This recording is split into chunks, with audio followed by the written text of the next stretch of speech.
तार साहब, दो बड़ी डेवलपमेंट्स हुई हैं। एक तो ये है कि प्राइम मिनिस्टर मोदी पहुंचे हैं मिडल ईस्ट यूएई, जहां पे कहा जा रहा है कि वो अपने जो ग्लोबल मसल्स हैं वो फ्लेक्स कर रहे हैं। और जो वहाँ पे एक बाब्स मंदिर जो है, एक अथॉरिटी है जिनके तहत एक मंदिर जो है वो बनाया गया है, नरेंद्र मोदी साहब उसका इफ्तिताह करने वहाँ पहुँच गए हैं। और एक और बड़ी डेवलपमेंट ये है कि तार साहब, आपने ये कहा था, मुझे याद है मेरे शो पे ही कहा था कि इंडिया जो है वो कतर से अपने जो फॉर्मर रिटायर्ड नेवी ऑफिशियल्स हैं वो छुड़वा लेगा। तो वो आज यही हुआ है कि वो 8 नेवी जो के लोग थे वो आ गए हैं। तार साहब, इन दोनों इवेंट्स को कैसे देखते हैं? दूसरे मुल्क में जाके, मुसलमान मुल्क में जाके मंदिर का इफ्तिताह करना, एंड देन सेकंड जो है वो ये बंदे जो छुड़वा लेना है। How do you see these developments particularly for prime minister Modi's politics?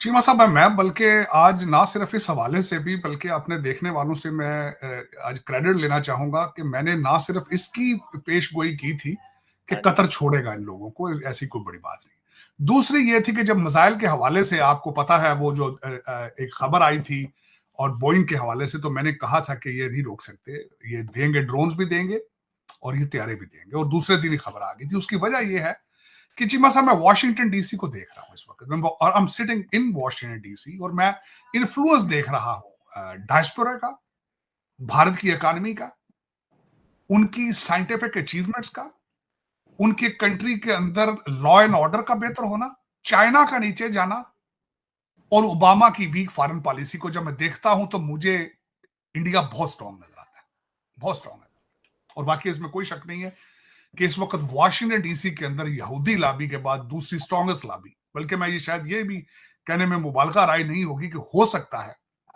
कि इंडियन लॉबी इजराइल की लॉबी, यहूदी लॉबी से भी आगे जा चुकी है। इसमें कोई शक नहीं। उसकी वाज़ेह मिसाल सामने नजर आ रही है प्रेसिडेंशियल कैंडिडेट। फिर जो उनका सबसे बड़ा वेपन जो है भारत का, वो कंप्यूटर के ऊपर उनकी स्किल्स है।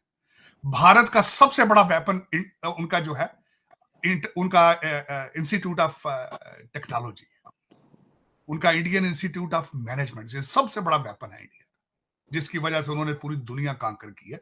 And I am happy with it. मैंने इस पे कहूंगा कि मैं हमेशा ये आपको बता, क्योंकि मैं देख रहा हूं कि where Americans are going and where the Indians are going. दुनिया के अंदर मुल्क जो है ना, वो एपेटाइट के साथ तरक्की करते हैं। जब जिन कौमों के अंदर तरक्की की एपेटाइट होती है, वो जो ख्वाहिश रखते हैं, वो तरक्कियां करते हैं। जो जिनको ग्रोइंग पेन्स आ जाएं, जो बोर होना शुरू हो जाएं, जो नशों में और वारदातों में लग जाए, उनके हालात कोई नहीं होते। मैं जिस तरह मैंने आपको अर्ज किया था, आप जरा गूगल करके देखें इस वक्त न्यूयॉर्क के हालात, टाइम स्क्वायर पे क्या हो रहा है। 1,57,000 हिस्पैनिक जो है वो सारा दिन पिस्तौल लेकर दुकानों को लूट रहा है सारा दिन, और पुलिस जो है वो हाथ बांध कर खड़ी है। अगर पकड़ती है तो फौरन शाम को उनको बेल दे दी जाती है। लाचार है, मजबूर है।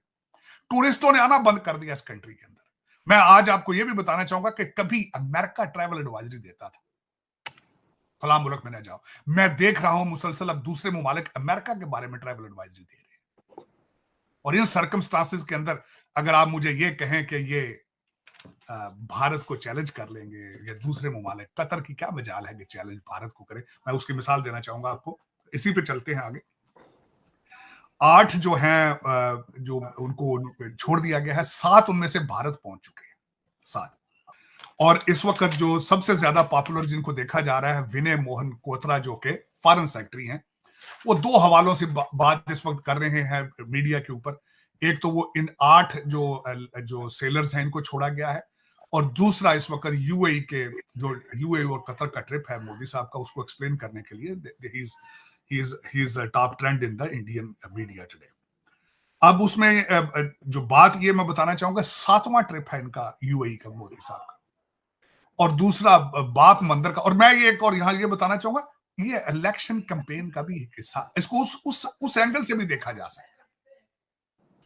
जब यहां पे अयोध्या का बना है, साथ यहां न्यू जर्सी के अंदर ये बाप वालों का मंदिर यहां भी बना था, न्यू जर्सी के अंदर 27 एकड़ जमीन के ऊपर जो कि गिफ्ट की गई थी, उसके ऊपर वो मंदिर बना है। 27 एकड़ लैंड के ऊपर अबू धाबी के अंदर जो है, यूएई के अंदर जो बन रहा है। अब उसमें जो वो तो चलो मंदिर की बात तो बाद में करते हैं, लेकिन इस वक्त जो लोग किस एंगल से बातें कर रहे हैं कि इन 8 सेलर्स को छोड़ा क्यों गया है, इसके पीछे अवामल क्या है? अवामल ये है कि इनके पीछे सबसे बड़ा ट्रेड है इस वक्त, जो आज जो मैं वो एग्जैक्टली आपको लफ्ज भी बताता हूं कि इस वक्त कहते हैं ट्रेड, डायस्पोरा प्रॉफिट और सिविलियन अवार्ड और पॉपुलैरिटी ऑफ मोदी ग्रिप उस एरिया के अंदर। 7 मुल्कों ने हाई सिविलियन अवार्ड मोदी साहब को पहले उस एरिया से दे चुके हैं। 9 मिलियन से ज्यादा इंडियन डायस्पोरा वहां पे इन स्टेट्स के अंदर मौजूद है। 85 बिलियन डॉलर का ट्रेड हो रहा है सिर्फ इन छोटी स्टेटों के साथ। नमस्कार दोस्तों, मैं हूं भुवन। आप देख रहे हैं भुवन सबर A1। तो न्यूज ऐसा है कि दोस्तों यूएई की अबू धाबी में पहला मंदिर हमारे प्रधानमंत्री उद्घाटन करेंगे।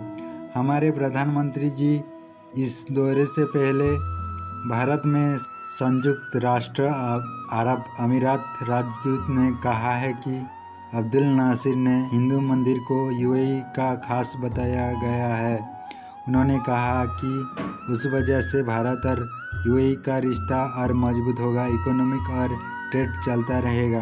तो हम बेगिंग बाउल लेके गली गली में क्यों फिर रहे हैं? प्राइम मिनिस्टर मोदी पहुंचे हैं मिडल ईस्ट यूएई, जहां पे कहा जा रहा है कि वो अपने जो ग्लोबल मसल्स हैं वो फ्लेक्स कर रहे हैं, और जो वहां पे एक बाब्स मंदिर जो है, एक अथॉरिटी है जिनके तहत एक मंदिर जो है वो बनाया गया है, नरेंद्र मोदी साहब उसका इफ्तिताह करने वहां पहुंच गए। हमने जो ह्यूज पेमेंट्स करनी है और हमने जो एक कर्जे का अंबार है हमारे ऊपर, उसका क्या करें? दूसरे मुल्क में जाके, मुसलमान मुल्क में जाके मंदिर का इफ्तिताह करना, एंड देन सेकंड जो है वो ये बंदे जो छुड़वा लेना है। How do you see these developments particularly for prime minister Modi? उसका एक तो आप ये देख ली कि आज जो स्टॉक मार्केट है 2200 पॉइंट्स गिरी है, यानी कि इतनी नर्वसनेस है, अनसर्टेनिटी है, बिलियंस का नुकसान हो गया मार्केट में, और एक ऐसे वक्त में जब पहले इकॉनमी हमारी बिल्कुल तबाह हुई भी थी। क्या ये जमहूरियतें, इलेक्शन ही क्या होता है? मैंने कहा यार मुझे तो ऐसा लगता है कि 1947 से फॉर्म 47 तक आके खड़े हो गए। देखने वालों से मैं आज क्रेडिट लेना चाहूंगा कि मैंने ना सिर्फ इसकी पेशगोई की थी कि कतर छोड़ेगा इन लोगों को, ऐसी कोई बड़ी बात नहीं। दूसरी ये थी कि जब मिसाइल के हवाले से आपको पता है वो जो एक खबर आई थी और बोइंग के हवाले से, तो मैंने कहा था कि ये नहीं रोक सकते, ये देंगे, ड्रोन्स भी देंगे और ये तैयारी भी देंगे, और दूसरे दिन ही खबर आ गई। क्या मतलब है आपका? क्या मतलब है? भारत का सबसे बड़ा वेपन उनका जो है उनका इंस्टीट्यूट ऑफ टेक्नोलॉजी, उनका इंडियन इंस्टीट्यूट ऑफ मैनेजमेंट, ये सबसे बड़ा वेपन है इंडिया, जिसकी वजह से उन्होंने पूरी दुनिया कांकर की है।